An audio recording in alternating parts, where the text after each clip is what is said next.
Oke, halo teman-teman semua. Perkenalkan, kami dari kelompok 3. Jadi di sini kami akan mempresentasikan mengenai perilaku koruptif pada diri dosen.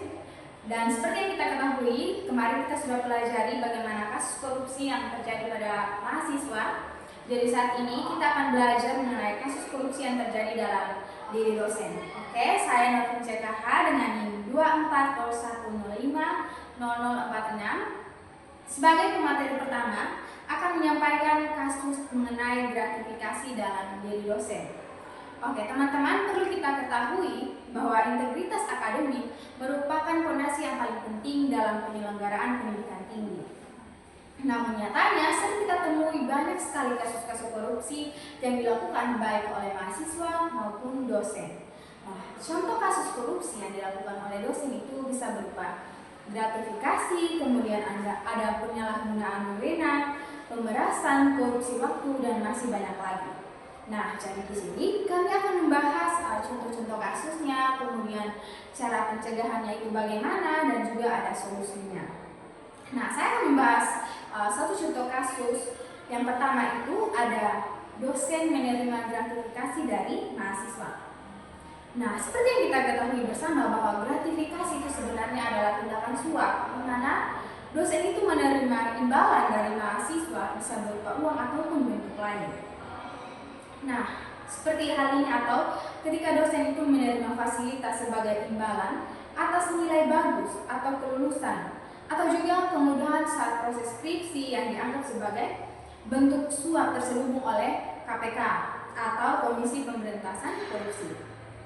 Nah, praktik bentuk suap terselubung oleh KPK ini dinormalisasikan oleh 30% dosen maupun mahasiswa yang menganggapnya wajar, karena itu bisa saja mereka menganggapnya bahwa tindakan gratifikasi itu merupakan tindakan ucapan terima kasih.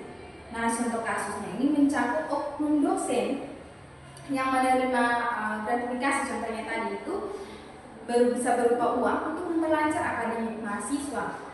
Nah, padahal yang berujung ini bisa pencopotan jabatan, karena sebenarnya itu sudah termasuk dalam kasus korupsi. Nah, di sini KPK itu menekankan bahwa gratifikasi semacam ini itu membahayakan integritas pendidikan, karena dapat menjadi pintu masuk korupsi di generasi yang mendatang. Nah, maksudnya kalau kita menormalisasikan tindakan gratifikasi sejak sekarang, maka akan mengakibatkan terjadinya generasi-generasi yang menormalisasikan korupsi pada masa yang akan datang. Nah, sehingga pencegahannya ini sangat penting teman-teman, supaya kita itu bisa menjadi generasi yang tidak lagi melakukan korupsi, supaya juga kita mahasiswa itu melakukan sesuatu itu harus melalui hal yang transparan. Nah, kenapa disebut korupsi kasus gratifikasi ini teman-teman? Nah, tindakan dosen itu menerima gratifikasi dari mahasiswa disebut korupsi karena merupakan bentuk penyalahgunaan wewenang atau jabatan sebagai penyelenggara negara untuk keuntungan pribadi tentu saja. Nah, sebagaimana diatur pada Undang-Undang Nomor 31 Tahun 1999 dan juga Undang-Undang Nomor 20 Tahun 2001 itu tentang pemberantasan tindakan pidana korupsi, di mana gratifikasi seperti uang, hadiah atau fasilitas itu dianggap suap yang terselubung yang mempengaruhi keputusan akademik seperti nilai kelulusan. Nah, praktik ini tentu saja teman-teman sebenarnya merusak integritas, objektivitas, dan independensi dosen sendiri, sehingga berpotensi menimbulkan konflik kepentingan serta kerugian bagi negara dan publik. Nah, apa sih penyebab tindakan gratifikasi ini? Penyebab utama munculnya kasus ini itu bisa meliputi normalisasi budaya gratifikasi di lingkungan kampus, di mana pemberian hadiah itu dianggap sebagai ucapan terima kasih. Biasa itu dilakukan setelah ujian skripsi. Kemudian kalau kita ingin memberikan imbalan pada nilai, maka kita normalisasikan itu sebagai ucapan terima kasih. Namun pada nyatanya itu adalah tindakan korupsi ya. Berdasarkan Permendikbud Nomor 29 Tahun 2029 itu faktor ini itu ya, maksudnya Permendikbud Nomor 29 Tahun 2009 itu adalah aturan yang menekankan bahwa sebenarnya tindakan yang kita normalisasikan untuk gratifikasi sebenarnya adalah tindakan korupsi. Nah, kebiasaan ini juga diperburuk oleh kurangnya pengawasan dan pendidikan integritas yang membuat gratifikasi itu menjadi celah awal menuju korupsi lebih lanjut, seperti pemerasan ataupun nepotisme. Nepotisme itu adalah penyalahgunaan jabatan juga. Nah, di sini kelompok kami menawarkan beberapa solusi terkait kasus gratifikasi yang dilakukan oleh dosen. Nah, solusi nyata pencegahan gratifikasi dosen dari mahasiswa itu mencakup pembentukan unit pengendali gratifikasi.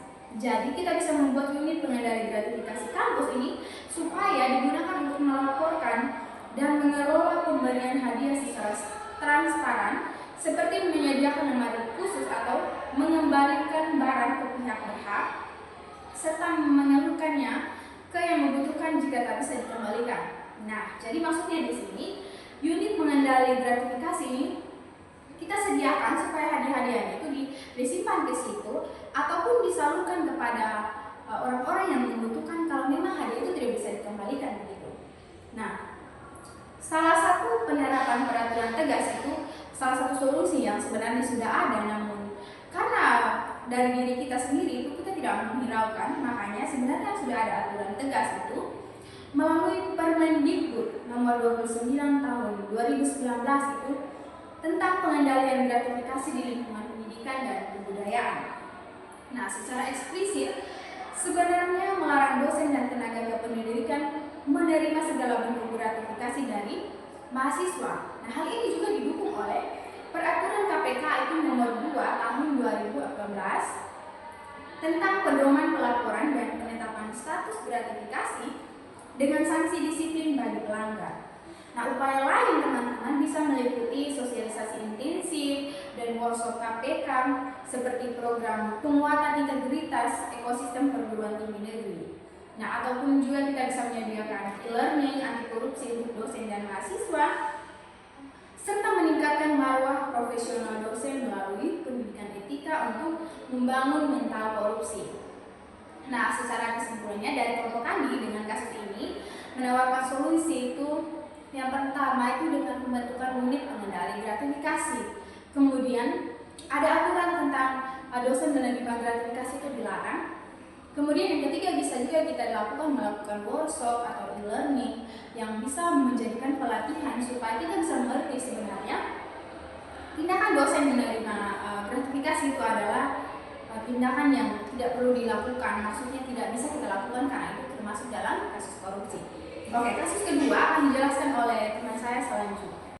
Pada kesempatan kali ini saya sebagai pemateri kedua dengan nama Serileo NIM 2401050051. Di sini saya akan membahas dua kasus. Yang pertama itu kasus korupsi dalam proyek kampus. Nah, korupsi dosen dalam proyek kampus disebut sebagai suatu tindakan pidana korupsi karena melibatkan penyalahgunaan wewenang jabatan publik atau posisi kekuasaan untuk memperkaya diri sendiri atau orang lain secara hukum yang menyebabkan kerugian keuangan negara itu sangat besar sebagaimana didefinisikan dalam Undang-Undang Nomor 31 Tahun 1999 dan juga Undang-Undang Nomor 20 Tahun 2001 tentang pemberantasan tindakan korupsi. Nah, di sini juga ada penyebab utama sehingga terjadinya korupsi dosen dalam proyek kampus adalah lemahnya pengendalian internal dan sistem administrasi yang tidak andal sehingga memudahkan pengadaan fiktif atau markup biaya tanpa verifikasi yang ketat. Selain itu, adanya kekosongan pengawasan eksternal dan publik ditambah dengan rendahnya pengawasan sosial dari sivitas akademik dan situ menciptakan celah bagi penyalahgunaan dana negara untuk kepentingan pribadi. Nah, faktor lain itu mencakup kurangnya ketaatan administratif yang disengaja ataupun tidak disengaja, serta tekanan keuangan yang mendorong pemotongan honorarium penelitian atau pembuatan kwitansi palsu. Di sini kami ada menawarkan solusi yang mungkin bisa kita pakai, yaitu solusi nyata itu pencegahan korupsi dosen dalam proyek kampus mencakup pembentukan satuan pengawas internal atau yang kita kenal dengan SPI dan pusat studi transparansi publik dan anti korupsi atau pengelolaan anggaran secara real time serta menyelidiki potensi penyimpanan dana. Reformasi birokrasi melalui pelayanan terpadu digital untuk pengadaan barang atau jasa dapat meminimalisir kontak langsung antara dosen dan vendor, dukung nota yang jelas dengan aparat penegak hukum seperti kejaksaan untuk audit rutin. Oke, baik, selanjutnya itu kasus yang kedua itu kasus pemerasan mahasiswa wajib membeli buku atau modul dari dosen.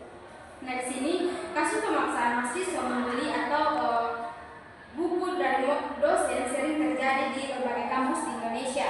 Nah, di mana oknum dosen mewajibkan pembelian sebagai syarat mengikuti ujian akhir atau UAS dengan larangan membeli dari luar toko buku atau pinjaman senior, sehingga menciptakan beban finansial ratusan ribu hingga jutaan ribu per semester.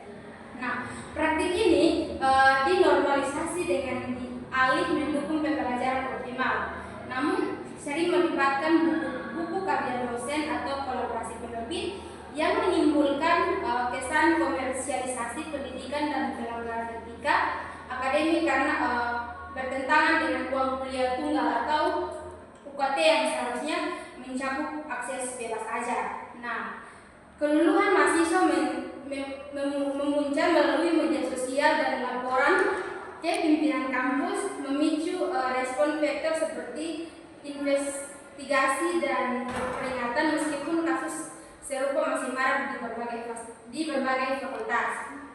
Nah, praktik pemaksaan mahasiswa membeli buku atau modul dosen disebut sebagai korupsi itu karena merupakan penyalahgunaan wewenang jabatan sebagai penyelenggara negara untuk memperkaya diri sendiri secara melawan hukum yang memenuhi pasal 12 huruf B Undang-Undang Nomor 31 Tahun 1999 dan Undang-Undang Nomor 20 Tahun 2001 tentang pemberantasan tindakan pidana korupsi, di mana dosen memanfaatkan posisi kekuasaan untuk memaksa pembelian produk pribadi sebagai syarat ujian atau kelulusan pada mahasiswa tersebut.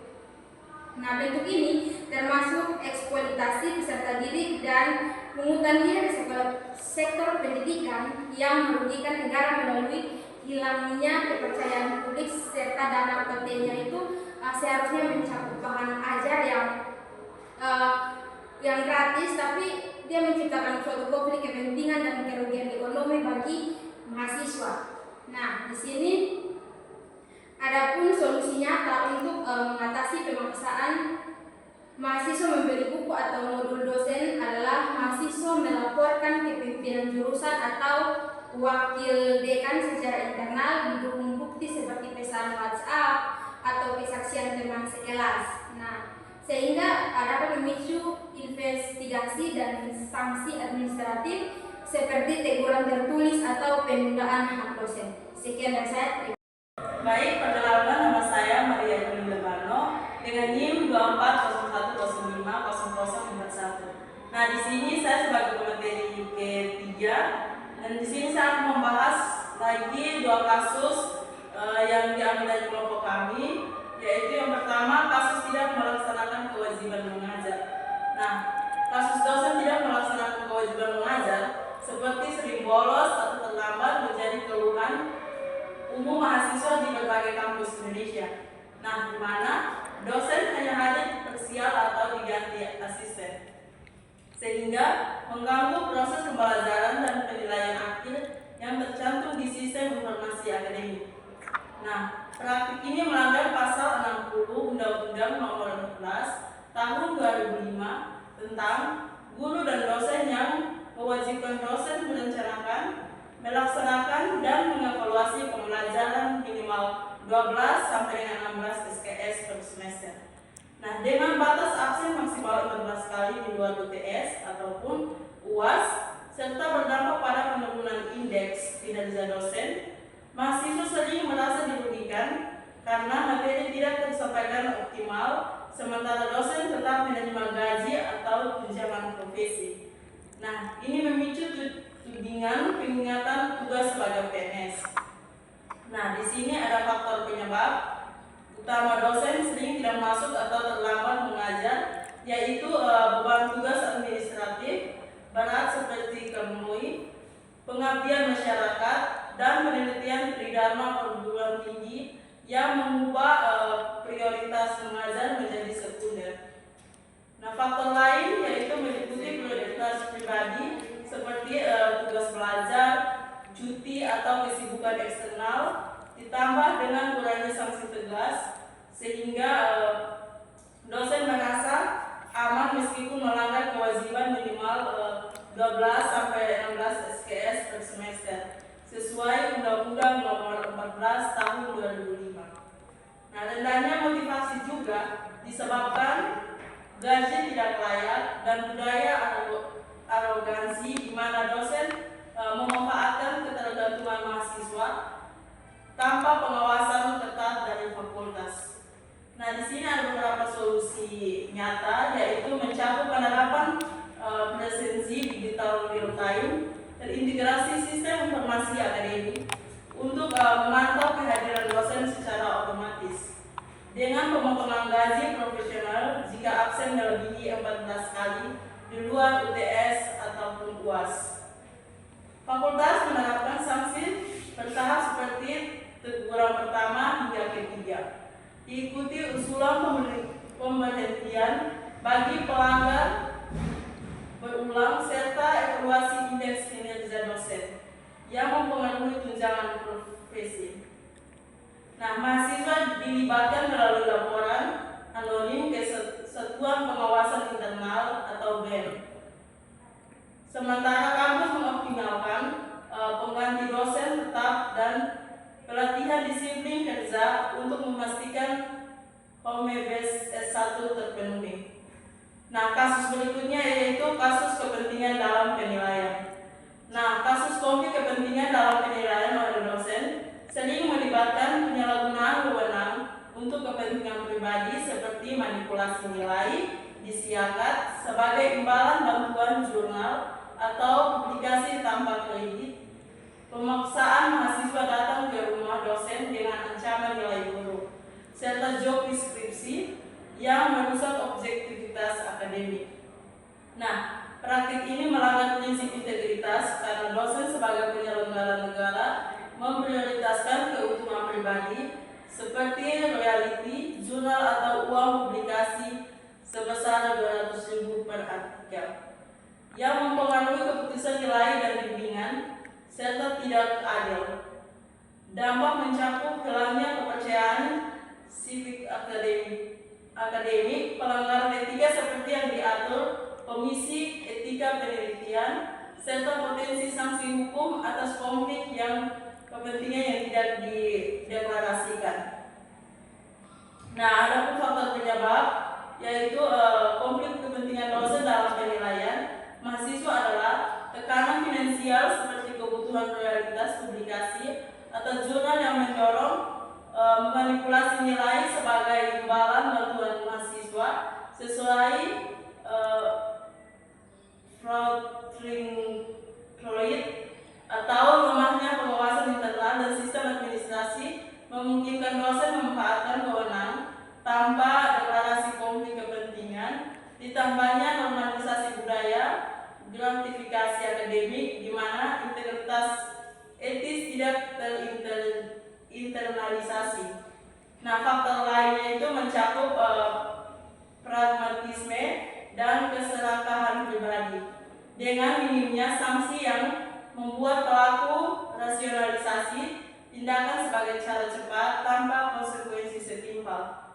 Nah, di sini ada solusi nyata meliputi penerapan sistem informasi penelitian terintegrasi dengan audit otomatis nilai oleh Komisi Etika Fakultas untuk mendeteksi anomali seperti nilai mendadak tinggi pada mahasiswa, bantuan riset dosen.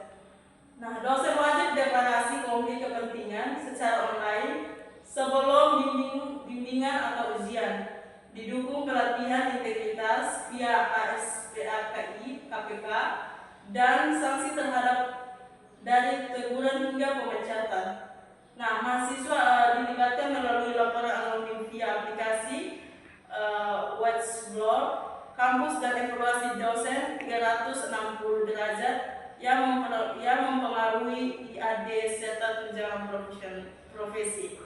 Baik, sekian dari saya. Terima kasih. Oke, baik, terima kasih atas waktu dan kesempatan. Perkenalkan, nama saya Emmanuel Girimu dengan NIM 2301050105. Sini saya sebagai pemateri keempat, saya akan menjelaskan kasus-kasus yang terjadi di kampus, korupsi yang terjadi di kampus. Yang pertama, kasus mahasiswa dijadikan tenaga kerja gratis. Kasus mahasiswa dijadikan tenaga kerja gratis oleh dosen sering terjadi di kampus Indonesia, di mana mahasiswa diminta mengerjakan riset lapangan, analisis data, atau tugas administrasi pribadi dosen tanpa kompensasi yang layak. Praktik ini eksploitasi karena dosen memanfaatkan ketergantungan mahasiswa pada bimbingan skripsi atau nilai, seperti memaksa bantu proyek penelitian dosen untuk naik jabatan atau publikasi skop, sementara mahasiswa menanggung biaya transportasi, waktu, dan tenaga secara mandiri. Kasus mahasiswa dijadikan tenaga kerja gratis disebut korupsi karena dosen sebagai penyelenggara negara menyalahgunakan wewenang jabatan untuk keuntungan pribadi seperti publikasi skop atau kenaikan jabatan tanpa kompensasi yang layak bagi mahasiswa. Memenuhi pasal 12 Undang-Undang Nomor 31 Tahun 1999, Undang-Undang Nomor 20 Tahun 2001 yang mengatur perbuatan memperkaya diri secara melawan hukum dengan merugikan negara melalui hilangnya integritas akademik. Praktik ini termasuk korupsi akademik karena menciptakan eksploitasi ketergantungan mahasiswa pada bimbingan dan nilai, di mana dosen mengklaim karya mahasiswa sebagai milik pribadi untuk tunjangan profesi dan promosi, sehingga merusak perekonomian negara via penurunan kualitas lulusan. KPK mengklasifikasinya sebagai bentuk kecurangan patronase di perguruan tinggi, di mana pelaku rasionalisme tindakan sebagai bantuan magang meskipun melanggar etika dan hukum. Penyebab utama dosen menjadikan mahasiswa tenaga kerja gratis adalah tekanan kinerja tridharma seperti publikasi skop atau hibah penelitian yang memerlukan data cepat, sehingga dosen memanfaatkan mahasiswa sebagai asisten sukarela dengan iming-iming bimbingan skripsi atau nilai bagus.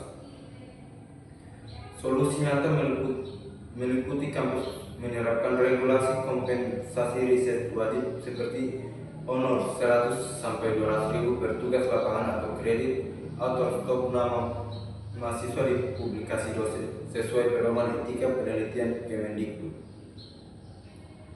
Mahasiswa membentuk komite etika jurusan untuk laporan anonim via aplikasi dengan audit otomatis proyek dosen oleh SPI untuk verifikasi kontribusi mahasiswa. Kasus yang berikut yaitu kasus dosen menghambat kelulusan mahasiswa. Kasus korupsi dosen menghambat kelulusan mahasiswa melalui penundaan bimbingan sering terjadi di perguruan tinggi Indonesia, di mana dosen pembimbing sengaja menunda jadwal konsultasi skripsi atau proposal dengan alasan sibuk tugas lain atau ghosting pesan waktu berbulan-bulan, sehingga mahasiswa stuck hingga semester 12 meskipun telah memenuhi syarat akademik lain.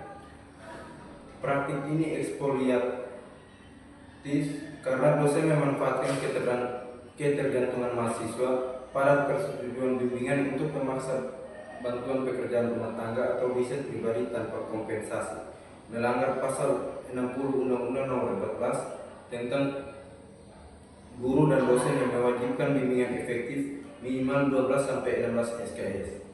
Dampaknya, mahasiswa mengalami kerugian finansial UKT lanjutan, stres mental, dan keterlambatan karir.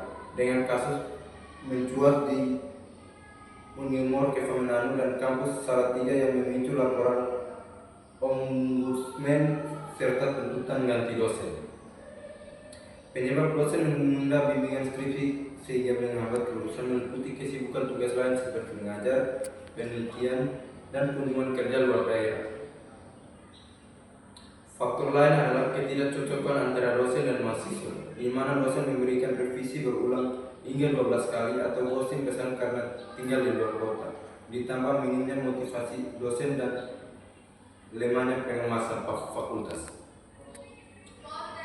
Solusi nyata mencapai penerapan sistem bimbingan online terjadwal via aplikasi SIA dengan kuota maksimal 10 revisi per bab dan batas waktu respon dosen 3 hari kerja sesuai peraturan Kemendikbud nomor 3 tahun 2020 tentang standar nasional pendidikan tinggi.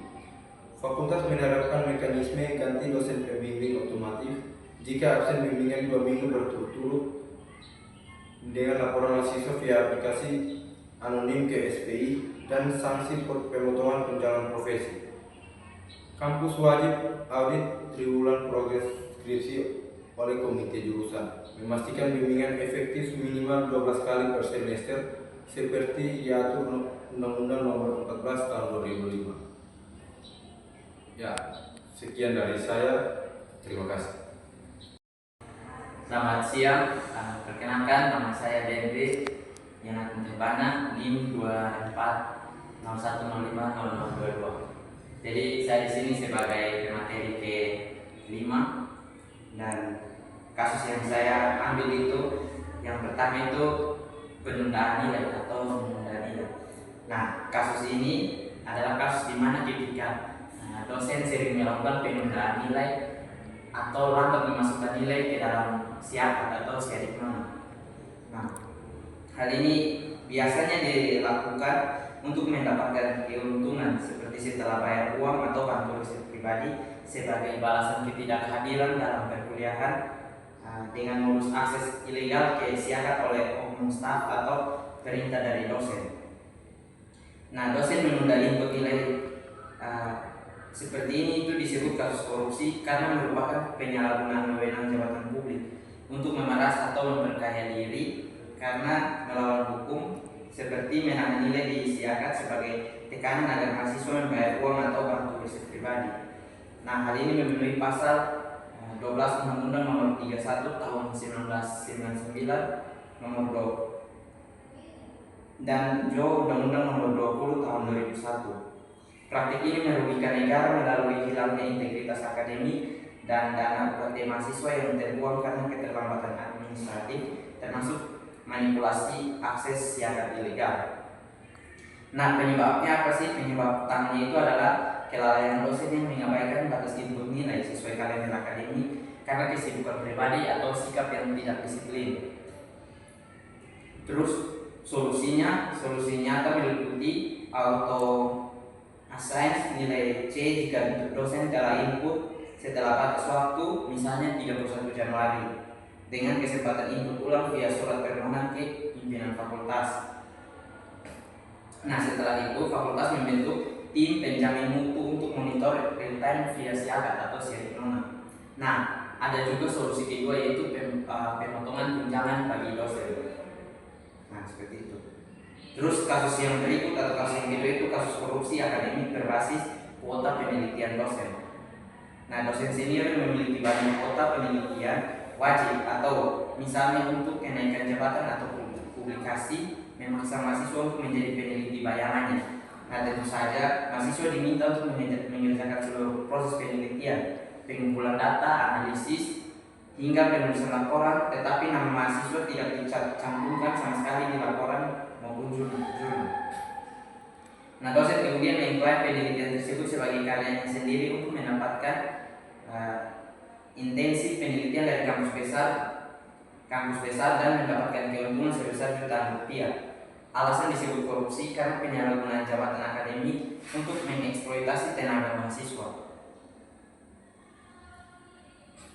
Nah, penyebab ini yang menjadi penyebab masalah dalam kasus ini adalah dosen dikejar target publikasi untuk naik jabatan. Sistem penilaian dosen terlalu fokus pada kuantitas publik, tidak ada perlindungan resmi terhadap kontribusi mahasiswa, kampus kurang melakukan monitoring terhadap etika penelitian. Lalu solusinya, bisa tiap penelitian wajib mencatat kontribusi individu secara tertulis, mahasiswa diberi kontrak penelitian sebagai bukti hak cipta, audit etik penelitian oleh lembaga independen kampus, sanksi akademik bagi dosen yang mencuri karya mahasiswa.